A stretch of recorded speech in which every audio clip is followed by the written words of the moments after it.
Check the mic and make sure it sound right, boys.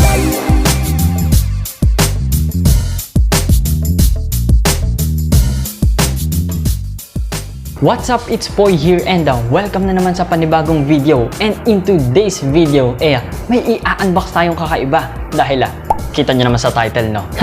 Bumili tayo ng electric fan. But it's not like other electric fan. Dahil etong electric fan na to 100 pesos lang. Can you believe that? Maski ako hindi makapaniwala pero since nandito na siya, without further ado, let's do the unboxing. So habang binubuksan ko siya, may sasabihin lang ako sa inyo about dito sa mga fans na to. Kapag naghahanap ako ng fans sa Shopee, lalong-lalo na kung mura yung nahahanap ko, is hindi ako masyadong satisfied sa mga information na nababasa ko about sa kanila. Kasi malamang sa malamang naka-USB lang yan. Kapag naka-USB lang yan, syempre, mas mahina ang buga niyan. Pero dito, we'll see if naka-USB ba siya or pwede ba siyang i-plug directly sa iyong wall socket. So, So, ito na siya.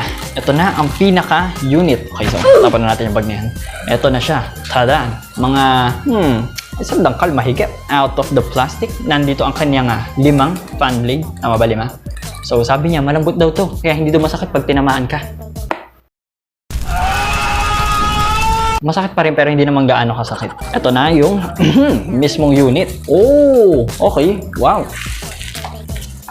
May naalala ko dito sa kanyang itsura. Kung makikita nyo, ayan.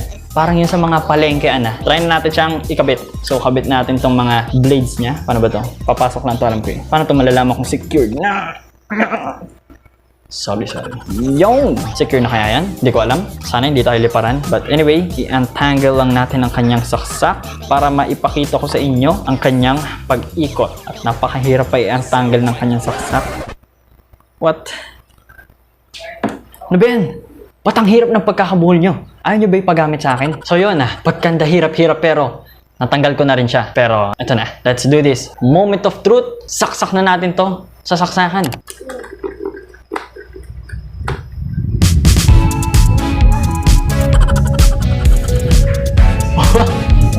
Wow!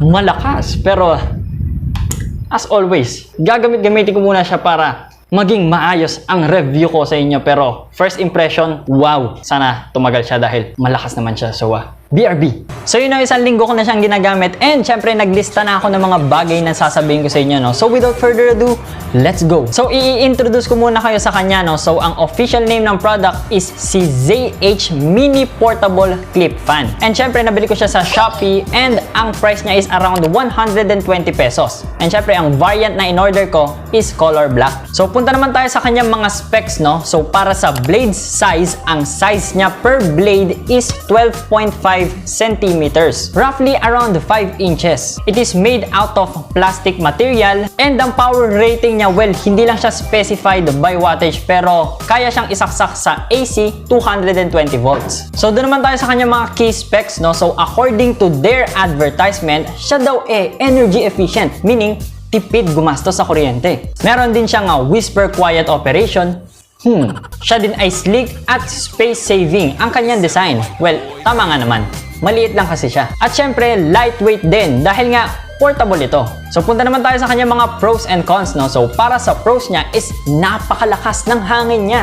Parang number 2 ng mga normal fans. Actually, 2.5 nga kung may ganun lang speed setting sa mga fans. Dahil napakalakas niya talaga. Isa pa is murang-mura siya dahil hindi ka na makakakita ng ganitong fan at this price range na maisasaksak mo ng direkta sa outlet. Big deal kasi kapag naisasaksak mo ng direkta sa outlet yung isang gamit. Dahil ang ibig sabihin lang nun mas malakas siya mag-withdraw ng power. Meaning, mas powerful ito. Compare mo naman yan sa mga gadgets natin na sinasaksak sa mga USB ports. Next is 3-in-1 siya.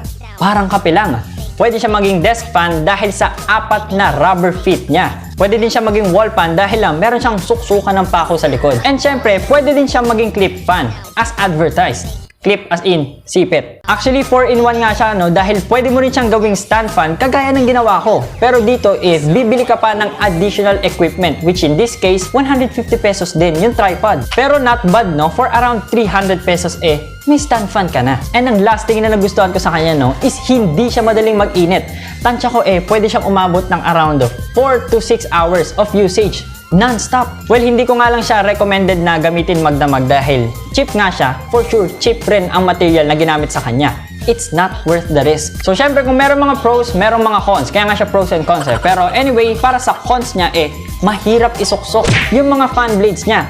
Well, may luck naman, no? Pero mahirap na talaga siyang ipilit eh. Baka kapag pinilit ko pa masira lang. So, ang ginawa ko noon binuksan ko na lang siya. Kaso nga lang, nagkandalipad yung mga fan blades niya. So, ako na lang gumawa ng fix, no? So, nilagyan ko na lang siya ng glue stick dun sa mismong kabitan niya para naka-fix na siya dun. Isa pa, no, is medyo umingay siya. Hindi naman siya ganun kaingay nung unang gamit ko sa kanya eh. Pakinggan nyo to. Tsaka isa pa, no, is medyo wild din siya magbukas.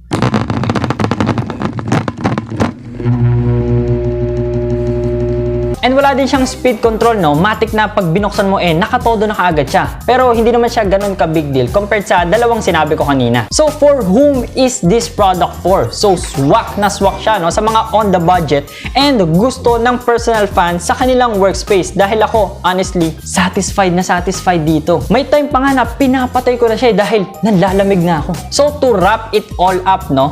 This fan is super affordable and has its pros and cons. Pero syempre, na-outweigh pa din ni pros yung mga cons. I mean, 100 pesos for a fan? Magre-reklamo pa ba tayo? So yun na, bago tayo magtapos, I just want to say na thank you so much for 500 subscribers. And dahil doon, syempre may pag-giveaway tayo. And dahil nalimot ko magpag-giveaway noong last 400 subscribers, syempre, pagsasamahin natin yun. So meron tayong 90 pesos giveaway. So napakasimple lang ng mechanics. Magko-comment ka lang sa baba and babatiin mo lang ako ng happy 500 subscribers boy. And next week, pipili ako ng winner via comment picker and kung ikaw lang ng comment, edi ikaw na yung panalo. So yun na nga, no, I think hanggang dito na lang muna tayo. Pero if may questions ka pa regarding this fan, don't hesitate to comment below because I respond to every comment.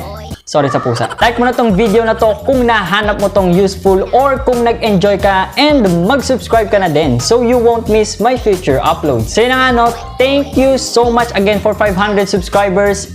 This is Poy and see you in my next video.